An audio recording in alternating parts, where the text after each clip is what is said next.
Good morning students, मैं doctor Swati Sharma government college Jaipur से। बच्चों, ये वीडियो बीएससी पार्ट 3 के स्टूडेंट्स के लिए है। इस वीडियो में हम स्पिन ओनली फार्मूला पढ़ेंगे। बच्चों, पिछले वीडियोस में हमने मैग्नेटिक ससेप्टिबिलिटी से रिलेटेड कुछ टर्म्स डिस्कस कर ली थी। फिर हमने इनकी मैग्नेटिक मोमेंट्स और काई ससेप्टिबिलिटी यानी मोलर प्रवृत्ति की निर्धारण की विधियां पढ़ी थी। अब हम ये देख रहे हैं स्पिन ओनली फार्मूला से क्या मतलब है। बच्चों, किसी पदार्थ की मोलर प्रवृत्ति काई एम की सहायता से हम यह ज्ञात कर सकते हैं, पता कर सकते हैं कि उस पदार्थ के प्रति परमाणु या आयन के कितने अयुग्मित इलेक्ट्रॉन हैं। प्रति परमाणु यानी पर एटम या पर आयन कितने अनपेयर्ड इलेक्ट्रॉन्स प्रेजेंट हैं, ये हम काई एम की सहायता से, मोलर प्रवृत्ति की सहायता से ज्ञात कर सकते हैं। इसके लिए चुंबकीय आघूर्ण मैग्नेटिक मोमेंट के चक्रण मात्र सूत्र का उपयोग किया जाता है। तो हम स्पिन ओनली फॉर्मूला क्यों पढ़ रहे हैं? हम नंबर ऑफ अनपेयर्ड इलेक्ट्रॉन्स निकालना चाहते हैं किसी भी पदार्थ का, कि किसी पदार्थ के एक एटम में या आयन में कितने अनपेयर्ड इलेक्ट्रॉन्स हैं, ये निकालना चाहते हैं। और हम ये निकालने के लिए उसकी मोलर प्रवृत्ति का इस्तेमाल करते हैं। तो अब फिर से सुनिए कि किसी पदार्थ के मोलर प्रवृत्ति की सहायता से हम ये पता लगा सकते हैं कि उस पदार्थ के प्रति परमाणु या प्रति आयन कितने अयुग्मित इलेक्ट्रॉन हैं। इसके लिए चुंबकीय आघूर्ण का चक्रण मात्र सूत्र स्पिन ओनली फॉर्मूला इस्तेमाल किया जाता है। और स्पिन ओनली फॉर्मूला है म्यू इज इक्वल टू, अब ध्यान से देखिए, फुल ब्रैकेट है 4s इंटू s+1 का अंडर रूट।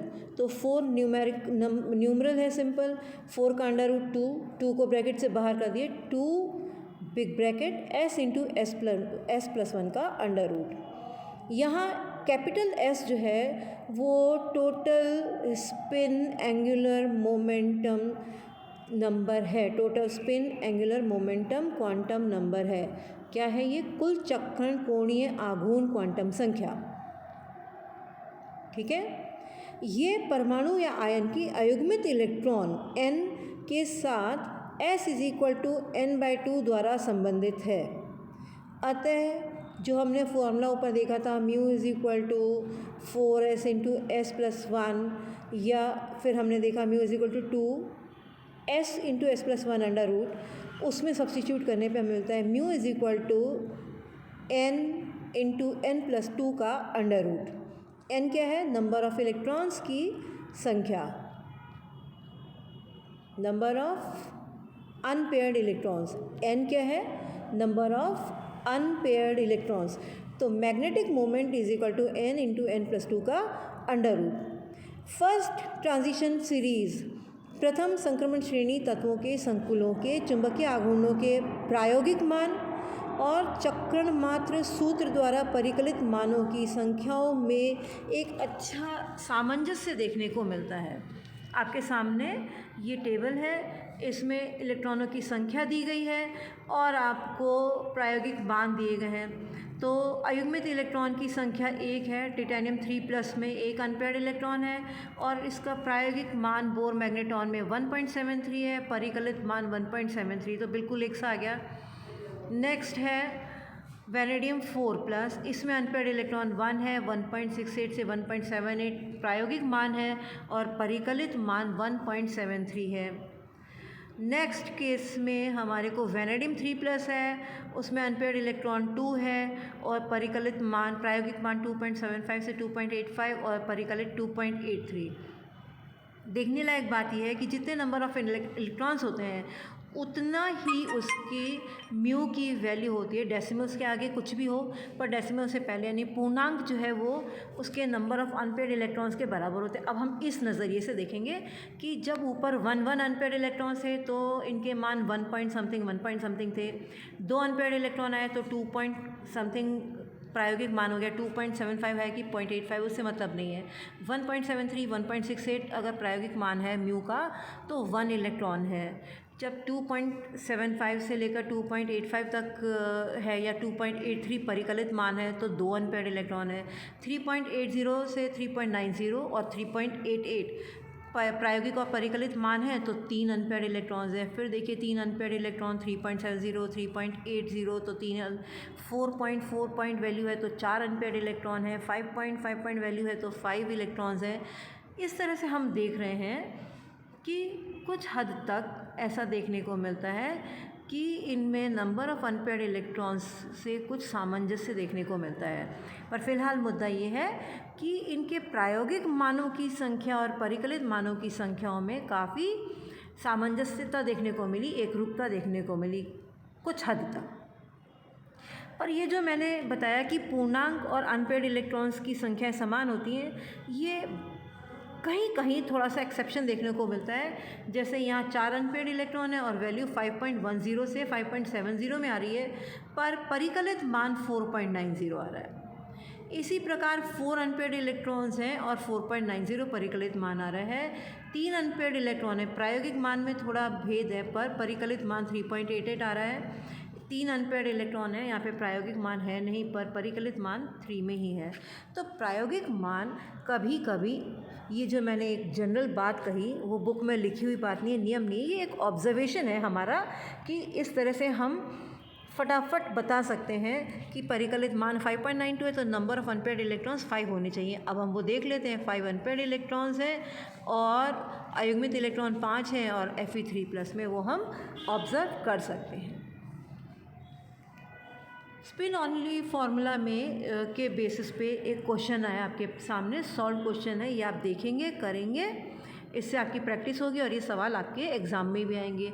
और आपको ये जो स्वतः हल कीजिए ये आपके लिए असाइनमेंट भी है।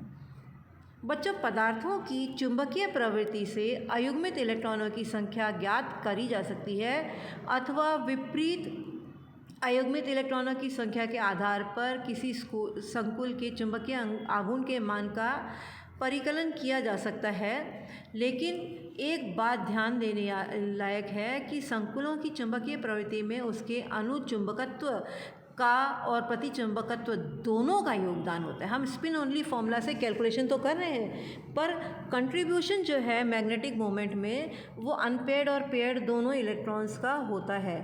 तो ये बात हमें ध्यान रखनी है। और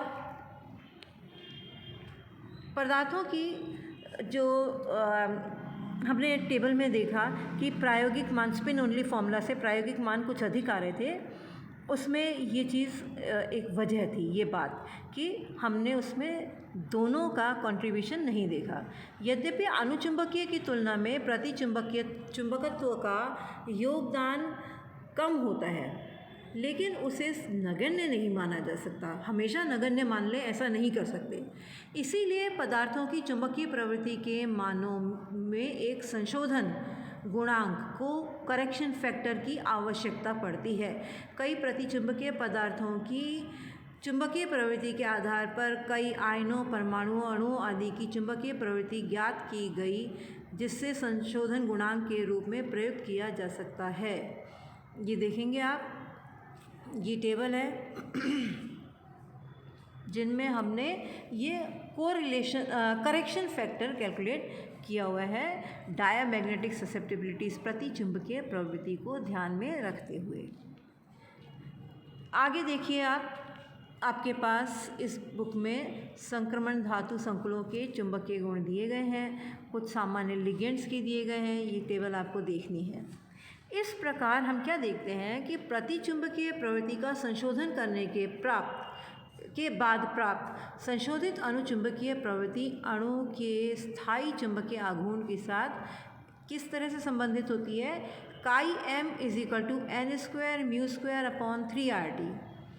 काई m मोलर ससेप्टिबिलिटी है, n एवोगैड्रो नंबर है, r आदर्श गैस स्थिरांक है, T परम ताप है केल्विन में, म्यू बोर मैग्नेटॉन चुंबकीय आघूर्ण मैग्नेटिक मोमेंट है, 1 बोर मैग्नेटॉन = E × H/4πm। इस समीकरण को अगर हम 12th इक्वेशन को अगर हम सॉल्व करें तो mu is equal to 3RT upon chi M upon N square का अंडर रूट। स्थिरांक n और r के मान रखकर अगर हम सॉल्व करते हैं तो magnetic moment mu is equal to 2.84 into chi M upon into absolute temperature T का under root, chi M into T का अंडर रूट मल्टीप्लाइड बाई 2.84। ये हमारा स्पिन ओनली फॉर्मूला से है। स्पिन ओनली फॉर्मूला में हमने एक करेक्शन फैक्टर इंट्रोड्यूस किया ताकि हम जो प्रायोगिक मान और परिकलित मानों में अंतर को समझ सकें। अब हम पढ़ेंगे कक्षक चक्रण या लिगेंड ऑर्बिटल स्पिन और LS कपलिंग। युग्मन पढ़ रहे हम कक्षक चक्रण युग्मन या LS युग्मन। Capital L orbital angular momentum quantum number है, capital S spin angular momentum quantum number है। आपको बच्चों बहुत अच्छे से मालूम है कि कोई भी इलेक्ट्रॉन किसी एटम में, आयन में, जब वो अपने न्यूक्लियस के चारों ओर घूमता है तो अपनी धुरी पे भी घूम रहा होता है। जो वो धुरी पे घूमता है उसकी वजह से स्पिन एंगुलर मोमेंटम आता है और जब वो ऑर्बिटल में घूमता है ऑर्बिटल मोमेंटम आता है। तो दोनों का प्रभाव देखना चाहिए। तो हम अब LS युग्मन स्टडी करेंगे। किसी पदार्थ में उसके अयुग्मित इलेक्ट्रॉन के कारण चक्रीय तथा के कक्षीय तथा चक्रण गति के कारण उसमें अनुचुंबकीय आघूर्ण उत्पन्न होता है। इनमें 3 प्रकार के युग्मन की संभावना है, चक्रण चक्रण, कक्षक कक्षक और कक्षक चक्रण। कुछ संकुलों विशेषकर लैंथेनाइड संकुलों में तीनों प्रकार के युग्मन को ध्यान में रखा जाता है और ऐसे संकुलों का सैद्धांतिक अनुचुंबकीय आघूर्ण इस इक्वेशन द्वारा देते हैं। Mu is equal to G into J plus 1 का under root. Mu is equal to G under root J into J plus 1। Sorry,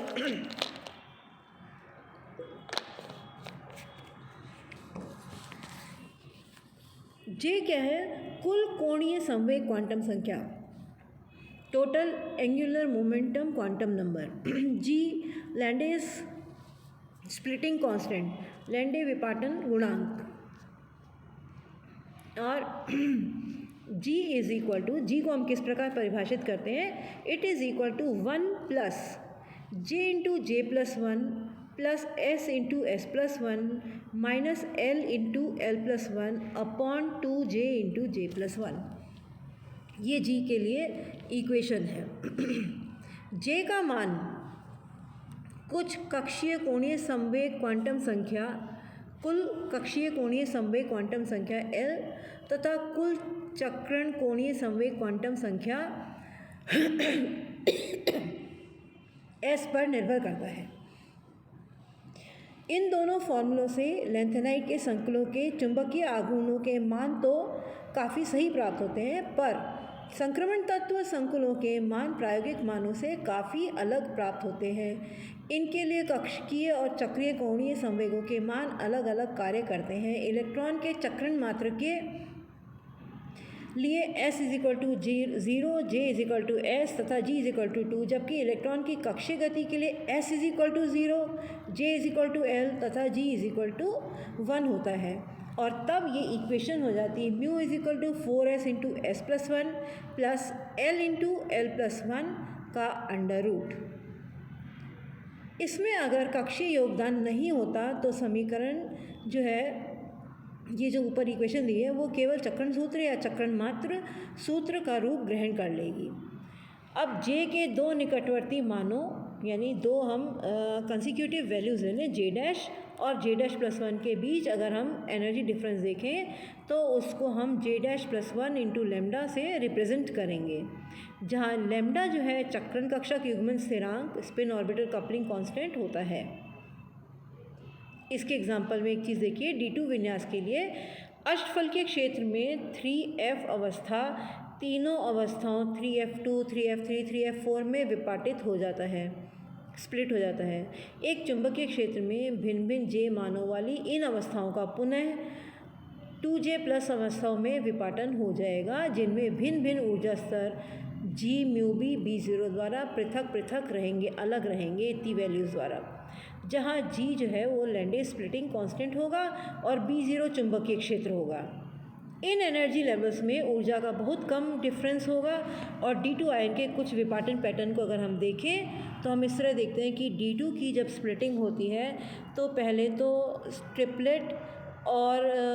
triplet state नीचे होती है और सिंगलेट स्टेट ऊपर होती है। ट्रिपलेट और सिंगलेट का मतलब है कि टोटल स्पिन क्वांटम नंबर 1 और 3 होगा। इनकी जब स्प्लिटिंग होती है तो 1D, 1G, 1S होता है सिंगलेट का, और ट्रिपलेट का होता है 3F, 3P और 3P। इसमें LL कपलिंग कांस्टेंट काम कर रहा होता है। पर मज़े की बात यह है कि 3P वापस स्प्लिट हो जाता है, हायर एनर्जी लेवल वाला 3P स्प्लिट होता है 3P2, 3P1, 3P0 में, और लोअर एनर्जी वाला 3P स्प्लिट होता है 3F2, 3F3 और 3F4 में। इस वीडियो में इतना ही। इस स्प्लिटिंग को हम डिटेल्स में नेक्स्ट वीडियो में स्टडी करेंगे। Thank you.